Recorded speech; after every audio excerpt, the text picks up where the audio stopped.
दोस्तों, इस कहानी की शुरुआत में हम मैकलिस्टर के परिवार को अपना सामान पैक करते हुए देखते हैं। क्रिसमस के हॉलीडे में पूरा परिवार पेरिस घूमने जा रहा था। केविन भी अपना सामान पैक करने जाता है। उसका भाई बर्ड अपने कजन को बताता है कि उसका पड़ोसी पहले जहां रहता था वहां पर उसने अपने फैमिली और पूरे मोहल्ले को मार दिया था, पर सबूत ना मिलने के कारण उसे सजा नहीं हुई। उसका भाई कहता है कि देखना, एक दिन यह आदमी यहाँ पर भी सबको मार देगा। तभी वह आदमी इनकी तरफ देखता है तो सब लोग चुप जाते हैं। बाहर पुलिस आई थी इन्हें सावधान करने के लिए, क्योंकि क्रिसमस की आड़ में चोर बहुत सारे घरों की सफाई कर रहे थे। केविन की मॉम बताती है कि उसका पूरा फैमिली कल पेरिस जा रहे हैं अपने भाई के घर। वह आदमी कहता है कि आप टेंशन मत लीजिए, हम आपके घर का ध्यान रखेंगे, और एक स्माइल देता है जिससे केविन की नज़र उसके दांतों पर पड़ती है जो बहुत ही चमक रहा था। उसका भाई केविन का फेवरेट पिज्ज़ा खा लेता है, जिसके चलते इनके बीच में झगड़ा स्टार्ट हो जाता है। उसकी मॉम केविन को उसके कमरे में ले जाती है जहां वह कहता है कि उससे कोई प्यार नहीं करता। उसकी मॉम कहती है कि तो तुम सेंटा से एक नई फैमिली मांग लो। केविन कहता है कि उसे फैमिली नहीं चाहिए, मैं आप में से किसी को देखना नहीं चाहता। अगले दिन केविन जागता है तो उसकी फैमिली घर में नहीं होती। वह पूरे घर में अपने मॉम को ढूंढता है पर उसे अपनी मॉम नहीं मिलती, तो वह भागते हुए गराज में जाता है गाड़ी देखने के लिए। गाड़ी गराज में थी, जिससे उसे विश्वास हो जाता है कि उसकी फैमिली एयरपोर्ट नहीं गई है। तभी उसे याद आता है कि कल उसने कहा था कि उसे अपनी फैमिली नहीं चाहिए। उसे लगता है कि उसने अपनी फैमिली को गायब कर दिया और इस बात से वह बहुत ही खुश हो जाता है। केविन अपने पूरे घर में डांस करता है क्योंकि अब उसे घर में रोकने वाला कोई नहीं था। अपने बड़े भाई बर्ड के कमरे में जाकर उसके सामान से खेलता है जिसे उसका भाई कभी उसे छूने नहीं देता था, और उसका बंदूक अपने पास रख लेता है। टीवी देखते हुए चॉकलेट खाता है जितना उसका मन करता है, बर्फ में स्लाइड भी करता है। दूसरी तरफ हम उसकी फैमिली को देखते हैं जो प्लेन में थी। दरअसल मैकलिस्टर का परिवार आज सुबह लेट से उठा था और घर में बहुत सारे लोग थे और उनके बच्चे, इसीलिए इनका ध्यान केबिन में नहीं पड़ता और सब लोग टैक्सी पकड़कर एयरपोर्ट पहुंच जाते हैं। फ्लाइट में उसकी मॉम को याद आता है कि केबिन उनके साथ नहीं है। उसकी मॉम बहुत ही परेशान हो जाती है। उसे लगता है कि वह कैसी माँ है जो अपने बेटे को घर में भूल गई। दूसरी तरफ हम उसी आदमी को देखते हैं जो पुलिस बनकर केबिन के घर में आया था। दरअसल यह आदमी पुलिस नहीं बल्कि चोर था, जिसने पहले ही सबके घर में जाकर यह पता कर लिया था कि क्रिसमस की छुट्टी में कौन कौन बाहर जा रहा है, ताकि उसे चोरी करने में आसानी हो। उसके साथ उसका साथी मार्विन भी होता है। ये लोग सबसे पहले केबिन के घर में चोरी करने के लिए जाते हैं। तभी केबिन की आंख खुलती है तो केबिन देखता है कि दो लोग उसके घर के बाहर हैं जो अंदर घुसने की कोशिश कर रहे हैं। यह देखकर केबिन बहुत ही डर जाता है और घर का सारा लाइट ऑन कर देता है, जिसके चलते हैरी और मार्विन को लगता है कि मैकलिस्टर का परिवार अभी तक गया नहीं है, इसीलिए ये लोग वहां से चले जाते हैं। अगले दिन फ्लाइट पेरिस में लैंड करती है।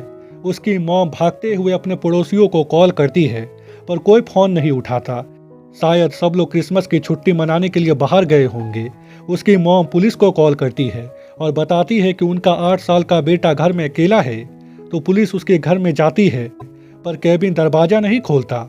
उसे लगता है कि बाहर चोर है। वह पुलिस वाला घर का दरवाजा लॉक देखकर घूम जाता है। दूसरी तरफ पीटर को वापसी का टिकट नहीं मिलता। सारा फ्लाइट का टिकट बिक चुका था। फ्लाइट मैनेजर कहती है कि अगर आप यहाँ रुकते हैं तो हम आपको स्टैंड बाय में रखेंगे। जिसके बाद कैट यहीं रुकती है और पीटर बच्चों को लेकर रॉब के घर जाता है और वहाँ से पुलिस और अपने पड़ोसियों को कॉल करता है। अगले दिन केबिन नहाकर तैयार होता है। उसका टूथब्रश उसे नहीं मिलता, तो बर्ड का इकट्ठा किया हुआ डॉलर लेकर वह शॉपिंग करने के लिए जाता है। केबिन शॉपकीपर से पूछता है कि क्या उसका टूथब्रश अमेरिकन डेंटल एसोसिएशन से अप्रूव है। शॉपकीपर उसके बात का जवाब देती उससे पहले उसका पड़ोसी मार्ले वहां आ जाता है, जिसके बारे में बर्ड ने कहा था कि उसने अपने फैमिली और पूरे मोहल्ले को मार दिया था। केबिन उसे देखकर बहुत ही डर जाता है और पैसे दिए बिना वहां से भाग जाता है। दूसरी तरफ हैरी और मार्विन मैकलिस्टर परिवार के पड़ोस में चोरी कर रहे थे। तभी पीटर का कॉल आता है, जिससे इन्हें पता चल जाता है कि मैकलिस्टर का परिवार पेरिस में है। पीटर वॉइस मैसेज में अपने पड़ोसी को बोलता है कि वह जैसे ही घर आए उसे कॉल करे, जिसके बाद ये लोग वहाँ से निकल जाते हैं। तभी केबिन इनके गाड़ी के सामने आ जाता है। हैरी उसे बोलता है कि बच्चे संभल कर, अभी तुम्हारा कचूमर निकल जाता। हैरी केबिन को पहचान नहीं पाता, और उसके चमकीले दांतों की वजह से केबिन उसे पहचान लेता है। उसे समझ में आ जाता है कि यह आदमी पुलिस वाला नहीं बल्कि चोर है। वह धीरे धीरे वहां से निकल जाता है। आज रात को फिर से हैरी और मार्विन मैकलिस्टर के घर में जाते हैं चोरी करने के लिए। केबिन को पता था कि आज रात भी चोर उसके घर में आएंगे, और इसके लिए केबिन ने पहले ही तैयारी करके रखा था, जिसके चलते हैरी और मार्विन को मैकलिस्टर के घर में बहुत सारे लोग दिखते हैं और वे लोग वापस चले जाते हैं। उनके जाने के बाद केबिन पिज्ज़ा ऑर्डर करता है। डिलीवरी बॉय आता है तो केबिन टीवी की मदद से उससे बात करता है और ऐसा दिखाता है कि घर में बहुत खतरनाक लोग रहते हैं। उधर केबिन की मॉम फ्लाइट के टिकट का इंतजाम करने की कोशिश करती है ताकि वह जल्दी से जल्दी शिकागो पहुंच सके। उसकी मॉम एक ओल्ड कपल उनसे बात करती है। उनके टिकट के बदले 2 दिन बाद का फर्स्ट क्लास का टिकट देती है और $500, और कहती है कि उसका अमेरिका जाना बहुत ही जरूरी है। उसका 8 साल का बेटा घर में अकेला है। दूसरी तरफ केबिन अपनी मॉम की याद आ रही थी। वह अपनी मॉम को कहता है कि अगर आप वापस आ गई तो मैं आपको कभी परेशान नहीं करूंगा। जिसके बाद हमें दिखाया जाता है कि उसकी मॉम को अमेरिका का फ्लाइट मिल गया है। अगले दिन केबिन शॉपिंग करने के लिए जाता है। वहाँ पर वह बहुत सारा सामान खरीदता है, जिसके चलते बिल काउंटर पर बैठी लड़की उससे पूछती है कि क्या वह यहाँ पर अकेले आया है। केबिन कहता है कि मैं 8 साल का हूँ, आपको लगता है कि मैं अकेले आऊँगा? मेरी मॉम गाड़ी में मेरा बाहर इंतजार कर रही है। जिसके बाद वह सामान लेकर अपने घर जाता है, अपने कपड़े धोता है। दूसरी तरफ हैरी और मार्विन मैकलिस्टर के घर के बाहर होते हैं। मैकलिस्टर फैमिली की आवाज़ नहीं आ रही थी। मार्विन चेक करने के लिए जाता है कि मैकलिस्टर का परिवार घर में है कि नहीं, या पेरिस घूमने के लिए चला गया। उस समय केबिन किचन में था। वह मार्विन को देख लेता है और टीवी ऑन करके ऐसा दिखाता है कि घर के अंदर 2 लोग आपस में बात कर रहे हैं। तभी एक आदमी दूसरे के ऊपर गोली चला देता है और ठीक उसी वक्त केबिन बम फोड़ देता है, जिससे मार्विन को लगता है कि पहले वाले आदमी ने दूसरे का मर्डर कर दिया। वह गिरते पड़ते वहां से भागता है और सारी बात हैरी को बताता है। हैरी कहता है कि इस इलाके के चोर हैं हम। अगर मर्डर हुआ है तो हमें उस आदमी का पता होना चाहिए, ताकि आगे चलकर कभी भी पुलिस हमें पकड़े और मर्डर का इंजाम हमारे ऊपर लगाए तो हम पुलिस को बता सके कि मर्डर किसने किया है। दूसरी तरफ केबिन की मॉम किसी तरह अमेरिका पहुंच जाती है, पर उसे अभी भी शिकागो के लिए टिकट नहीं मिल रहा था। क्रिसमस होने की वजह से सारा टिकट बिक चुका था और अगली फ्लाइट कल थी, इसीलिए उसकी मॉम एक आदमी से लिफ्ट लेती है जो बाय रोड शिकागो जा रहा था। और दूसरी तरफ केबिन क्रिसमस ट्री काटने के लिए बाहर निकलता है तो हैरी उसे देख लेता है और कहता है कि यह वही बच्चा है जो हमें देखकर भाग गया था। उसके जाने के बाद ये लोग खिड़की से झांकते हैं। उस समय केबिन क्रिसमस ट्री सजा रहा था। केबिन इन्हें देख लेता है। इन्हें ना लगे कि घर में वह अकेला है, इसीलिए वह अपने पिता को बुलाने की एक्टिंग करता है। इसका कोई फायदा नहीं होता। इन्हें समझ में आ जाता है कि बच्चा घर में अकेला है और इतने समय से यही हमें बेवकूफ़ बना रहा था। इसीलिए ये लोग डिसाइड करते हैं कि आज रात 9 बजे ये लोग यहाँ पर चोरी करने के लिए आएंगे। केबिन इनकी बात सुन लेता है और कहता है कि मॉम आप कहाँ हैं। दूसरी तरफ उसकी मॉम उन आदमियों के साथ शिकागो आ रही थी। आज क्रिसमस था, इसीलिए केबिन एक आदमी के पास जाता है जो सेंटा के कपड़ों में था और कहता है कि मुझे पता है कि आप ओरिजिनल सेंटा नहीं हैं, आप सेंटा के लिए काम करते हैं। आप मेरा एक मैसेज सेंटा तक पहुंचा देना कि इस क्रिसमस में मुझे खिलौना नहीं चाहिए, मुझे मेरी फैमिली वापस चाहिए। सेंटा को कुछ समझ में नहीं आता, फिर भी वह कहता है कि ठीक है, ओके, मैं पहुंचा दूंगा। जिसके बाद केबिन चर्च जाता है क्योंकि हर साल वह अपनी मॉम के साथ चर्च जाता था। वहाँ पर केबिन को वही आदमी मिलता है जिसके बारे में बर्ड ने कहा था कि इस आदमी ने अपने फैमिली और पूरे मोहल्ले को मार दिया। केबिन उसे देखकर बहुत ही डर जाता है।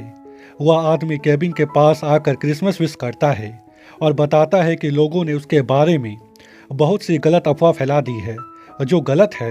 जिसके बाद केबिन और वह आदमी थोड़ी देर बातें करते। 9 बजने वाला था, इसीलिए केबिन भागते हुए अपने घर आ जाता है। क्योंकि चोरों के आने का समय हो गया था, केविन सबसे पहले अपने घर का मैप खोलता है और घर के चारों ओर ट्रैप बिछा देता है ताकि चोर घर के अंदर ना आ सके। केविन सबसे पहले घर के बाहर साबुन वाला पानी फेंकता है, मेन डोर के लॉक में हीटर लगाता है, दूसरे डोर में फायर स्प्रे, बेसमेंट में फेविकॉल का उपयोग करता है। केविन पूरी तरह तैयार था चोरों का स्वागत करने के लिए। बस चोरों के आने की देरी थी। चोर आते हैं तो केविन उनके ऊपर बंदूक से हमला करता है, जिससे हैरी को बहुत ही दर्द होता है।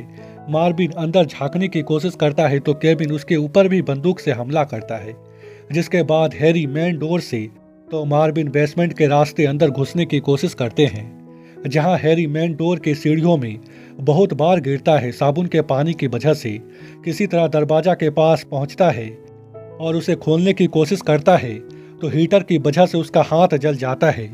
किसी तरह वह घर के अंदर घुसता है तो फायर स्प्रे की वजह से उसका बाल जल जाता है।